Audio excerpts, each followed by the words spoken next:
Thank you for joining us. I'm Marni Hughes, and this is Missing on NewsNation. Each week, we cover a missing person case from across the country, no matter their race, religion, background, or circumstances.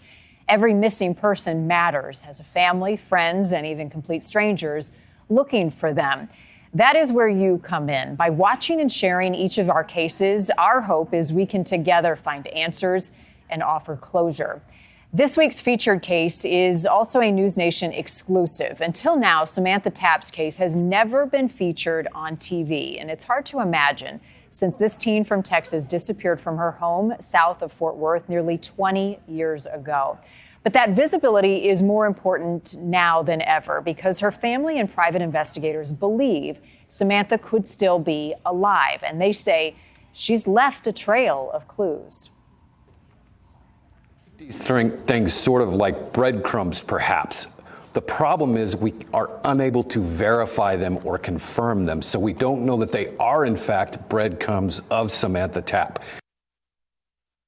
Coming up, we are talking to a private investigator about the details of this case and also possible sightings. And Samantha's sister, Kendall, details the very last time she saw her sister. First, though, some other updates on missing cases that we continue to follow. Newly unsealed court documents reveal that authorities believe Aisha Degree, this is the little girl who vanished from North Carolina in 2000, was the victim of a homicide. Aisha was just 9 years old when she disappeared from her home in Shelby, North Carolina. At the time, it was believed that she left on her own, taking a small backpack with her in the middle of the night. Well, that backpack was later found by a construction crew on a site more than a year later, wrapped in plastic. New this week, there is a batch of recent search warrants revealing that DNA tests returned 2 positive samples in the case. Investigators linked those results to a couple and their daughter. That couple is described as suspects. No criminal charges, however, have been filed, and no one has been arrested in connection to her disappearance. Aisha's case is one that we have covered in our Missing series, and my colleague, Marky Martin, traveling to Aisha's hometown, spoke with Aisha's mom. Even if she's dead, we need to know. We deserve to know. Another case we're following, sadly, police in Wisconsin say remains found this month are, in fact, Elijah View, and an Amber Alert in that case is no longer active. Devastating news for so many who were holding out hope that this little boy who disappeared in February would be found alive. Elijah was just 3 years old. His mom and her boyfriend are behind bars and had previously been charged with child neglect. An active search continues for Tyler Weathersby. Tyler is from Sioux Falls, South Dakota. He left for a walk on September 4th, a neighbor capturing it on their security camera, and Tyler has not been seen since. The police chief says he's never seen so much public interest in a case. A search for Tyler's Facebook page is now set up, and his family and friends are hoping that his story is shared far and wide to bring Tyler home safely. Here's the most recent update from police. The detectives are exploring pretty much every lead, every possibility we have that has come in. We can't go into details on what we've done or what we need to do. At this point in time, it's not a criminal investigation, but certainly things could change. Tyler's 31 years old. He was last seen wearing a white T-shirt, black shorts, and a beanie. Anyone with information is asked to call the Sioux Falls non-emergency line at 605-367-7000. We've got another update in the disappearance of Sebastian Rogers. He's a teen from Tennessee whose case has garnered lots of national attention. A YouTuber who goes by the name Bullhorn Betty was in court accused of harassing and stalking Sebastian's mom and step-grandparents. Court documents claim Bullhorn Betty, whose real name is Andra Griffin, violated 3 separate orders of protection in the case, which barred her from live streaming about the case and talking about the family. Sebastian's father, on the other hand, says she is only trying to help find his son, Sebastian. Now to our featured case this week, 20 excruciating years. That is how long a Texas family has spent waiting for word on what happened to Samantha Tapp. It'll be 2 decades next month that the Texas teenager seemingly walked away from her life in a small town south of Fort Worth. Just 16 years old, she left a trail of secrets and sightings. The beauty of small-town Burleson, Texas, the ideal place to grow up, build a foundation, but not for all. There obviously was abuse. She definitely believed in corporal punishment. Kendall Watts says life for herself and her sisters in their adoptive mother's home here in the suburbs of Fort Worth was rough. It did tend to spiral out of control, where she used to just use the paddle. She then would just lash out and smack us with whatever she had. Phone cord, hanger, shoe. Unmoored, the sisters were split up to live amongst relatives. It took an especially hard toll on 16-year-old Samantha Tapp. Hanging out with boys all the time. I know that she stole a car. Sam was eventually brought here to live with Kendall and their grandparents. The teenager began working hard to keep good grades at Burleson High School. She was on medication for bipolar disorder, but when she came to live with us, she wasn't on it anymore. She seemed like she was thriving for a while. With things improving, Kendall moved across town, in with her boyfriend and his family. It's where she was surprised by a knock on the door. She wanted to stay there. She said that she had gotten in an argument with my grandfather, and she just didn't want to stay there anymore. And I told her that she was gonna have to go back, at least for now, until I could figure out a way for her to legally stay with me. What Kendall couldn't possibly know, she'd never see her little sister again. I figured she was just going to cool her head and she would come back, but she didn't. And I wish that I could have ran after her right away and just told her to stay, because she shouldn't feel like she has to run away from me. It's the classic mystery. Where did she go? Private investigator Jason Watts says Sam hardly vanished without a trace. A few days after she went missing in October of 2004, some of her clothing was taken from her grandparents' home. Cigarette butts left behind. When I first began looking into the case, there was nothing. I mean, all you had was a flyer on the internet. That's it. No podcast, no news articles online, nothing. Classified as a runaway, weeks passed and then months, with no word from the 16-year-old. Where did she go? What has become of her? Why has she not made contact with any family in almost 20 years? Watts, who was brought onto the case years later, says Burleson police did not get crucial sightings throughout the years in real time. We're told Tarrant County deputies in the area covering Fort Worth ran Samantha Tapp's name through the NCIC, as did the Copperas Cove Police Department in Texas. Another intriguing hit coming in June of 2014 at the Dallas-Fort Worth Airport, where Customs ran Samantha's name and birth date. It was nearly a decade after her disappearance. They are definitely interesting. We have ran these possible sightings down as far as we reasonably could. But unfortunately, just like with the Burleson PD, by the time we got to them, any record as to why these hits occurred has been lost.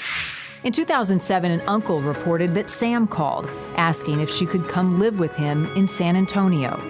Then at some point she called back and said, never mind, she wasn't coming there, that she had met some man, and that she was moving to Melbourne, Florida, which, I don't know, is weird.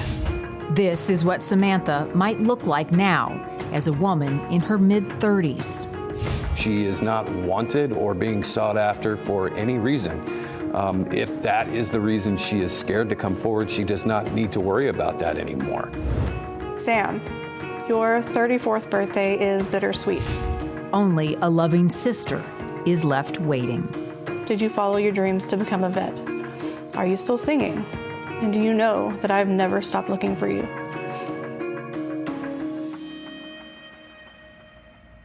Our outreach efforts to the Burleson Police Department were not returned. There is another intriguing footnote to this case. In 2007, that relative reported that Samantha called and asked to stay with them. By 2015, when the story was being relayed to authorities again, it had changed. And in the new version, Samantha had actually showed up at her uncle's house with an infant in tow. The uncle's wife did not recognize the visitor and reportedly turned her away. Samantha Tapp could also be using the last name of Van Diver. Joining me now is Lou Berry, a private investigator working on this case. Sir, thank you so much for your time. When I heard that this case hadn't really been in the headlines since the beginning, 20 years ago. As you have looked into the details, the evidence, the family stories and accounts, why has that been? Has it gotten so little attention? Well, I think initially it was she was considered to be a runaway, and there's many runaways every day across the country, and most of the time they are located a short time later or return home or whatever. So I think initially that's what happened. There wasn't a lot of investigative effort put forth because the assumption was she was just another runaway. As time passed, that may have changed, I think. But it's only been in the recent maybe dozen years or so that these types of cases really have garnered the attention that they're now getting. So I think she just kind of got lost in the weeds, so to speak, or her case did. And we're hoping that by sharing it now and the involvement of social media can be that one tip this family needs, or that Samantha sees to know that she is missed and wanted by those who cared so much about her. I understand you jumped on as a volunteer, essentially working as a private investigator by the Burleson Police Department. Tell me about how you came on board this case and what you have found since you started investigating. Initially, I got involved via Jason Watts, who had asked me to help him out on a case concerning a different friend of his. In I think it was 2020, he contacted me and said, "Hey, I have a friend whose sister's missing, and do you think you could look into it a little bit?" So I talked to Ken Dale and talked to the police department and became interested in the case and started working on it at that point, 2020, 2021. So you've got this database, the National Crime Information Center, and several pings about possible sightings that could be connected to Sam. Have those breadcrumbs led anywhere, and where does that leave the investigation now? I think it's encouraging in the sense that there is an indication that she perhaps is alive and well somewhere out there. I'm not certain that the sightings are always 100% accurate. Could have been at one point a different Samantha Tapp. There's a number of young ladies by that name across the country that obviously are not the ones that we're looking for. Or it could have been someone who just saw a poster of hers and decided to run to see if she was still missing. Unfortunately, there was no timely notification that she had potentially been located or run. I know in one case there was a mistake made in the spelling of her last name. She also goes by the name of Samantha Van Diver, or did. And when they ran that, it had not been updated into the database. That was the early one, I think, in Copper's Cove, Texas. So the Van Diver, that got me too. Was that earlier in her life she had gone by Van Diver, or after she disappeared, that was a name she was going by? No, she had gone by that name previously, Samantha Van Diver, and then went by the name Samantha Tapp. So which name she would use is arbitrary. We're assuming she would be using Samantha Tapp, but that isn't necessarily true. She may be using Samantha Van Diver, or she may have changed her name completely. Okay. We were hearing from that other private investigator a moment ago, and he said the message to her, if she's out there, is you didn't do anything wrong. You haven't committed any crimes. Your family just wants you home. Why might she think that, based on what you know about her background, her childhood, and the time that she disappeared, that she might be under the impression she was in some trouble? Well, I think when she initially disappeared, that was her fear, certainly. And that's probably why she did not come back right away. She was afraid she was going to be in some serious trouble. Anything that she may have done as a juvenile is long past now and is no longer a factor.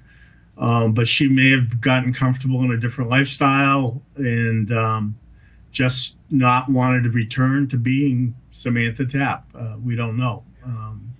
We're hoping that she's alive and well somewhere, but obviously there's also the possibility that something serious happened to her and she's just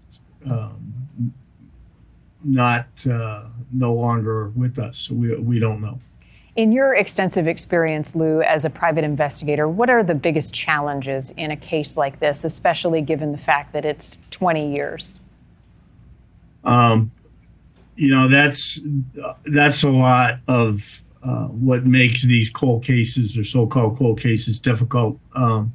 Is you have to go back and start from scratch, and when you go back 20 years, people's memories are different sometimes. Sometimes reports aren't available. You can't locate potential witnesses. And I think in Samantha's case, since there was a pretty lengthy investigation done in 2015 and nothing was turned up then. So it's just hard to try and piece together information when you don't have a starting point, so to speak. We know she went missing, and we know perhaps she's been seen a few times since, or at least the indication is her name has been run through the NCIC. But other than that, we really have no place to start looking. So publicity like this is ultimately what's going to resolve this case, at least in my opinion. I know in your work you have to investigate every possible theory. Do you have a hunch here as you look at this case? Not really. I think there are just so many possibilities. I hate to jump to any conclusions. I do believe she was alive and well for a while, and I think sometimes what happens is you get false leads that you put too much credence in and maybe lead you off in the wrong direction. For instance, the statement that she was going to Melbourne and the call was from a spoofed number. So there was really no confirmation that she was ever in Florida. She may have been, we don't know. Was she in fact at the airport up in Oregon, or was she up in Fort Worth, Texas? Again, we don't know. So well, the age progression photo certainly helps for what she may look like now. And I think, Lou, about her family and her sister, Kendall Watt. We have a clip of a soundbite from her sister and just the heartbreak that they live with every day, knowing that Samantha may be out there. Let's play that for folks at home. Yeah, it's very hard. I miss having her present, like she having been adopted and her being the only family that I had as a constant. It's hard to not have that now. Lou, how closely are you working with the family? Off and on, I try and keep in touch with Kendall as much as I can. Certainly, if something comes up that she has a question on, or looking for some information, I help her out. If I hear anything or if there's any indication, I'll contact her. We check in now and then just to see if there's anything new. But it's very difficult on these families. That it really takes a toll on them, and it's one of the hardest parts, I think, of these cold case investigations is dealing with the families and understanding what they're going through, the ups and downs and the hopes and the despair that they feel on these long-term missing person cases. Yeah, private investigators often fill a void, right? It's the unknown for these families. I mentioned the Burleson Police Department. Is there still an active investigation, or has this case gone cold? Well, Burleson, when I initially talked to them, they were very cooperative, or as cooperative as they could be. Much of the information relating to her was when she was a juvenile, which under Texas law is protected. So they were unable to really share much with me. However, they went out of their way to find a way, and actually, I signed a contract with them as a consultant on the case, which allowed access to the reports. And that was very helpful. And they, I believe, would love to have this case solved. Do they have the resources because of their current caseload? That's a different question. So I don't know how much they themselves are actively pursuing things, just because they have a lack of resources when it comes to this type of investigation. They're time consuming, and they have new cases coming in every single day. So it's really a difficult task for any department to try and devote the resources to cases that are 10, 15, or 20 years old. Makes it very difficult. Indeed. As you gained access to some of that evidence, the case file, what stood out to you most? And is there one overarching question that you've yet to be able to answer, or one clue that you're still trying to follow? I think I went through everything that they have done, everything the Attorney General's office has done, and they really put a lot of effort into the case. It gets to the point where there's nothing to follow. There are no more leads. And I, went through everything that they did and recontacted people and spoke to people when I could locate them. And there's nothing really, to me. I think what differentiates this case maybe a little bit from some is that there has been potential contact with her over the years. In 2005 and 2011 and 2014. So there's a pattern there that if those contacts were in fact accurate, that she is still alive and well out there somewhere, which really gives the family hope. In many of the cases that we get through the nonprofit that I volunteer with, their person disappears and there's just no sign of them again. And obviously, that makes it much less hopeful that they are alive and well out there. But I think in Samantha's case, it's very, very possible that she's perhaps, settled down, got a new life, changed her name, gotten married, whatever, and wants to leave her old life behind. And that's fine. I understand that. She's an adult. She can do what she wants. But if she could just contact her family and her sister Kendall and let her know, hey, I'm okay. That would go a long way to ending this mystery surrounding her for the family, anyways.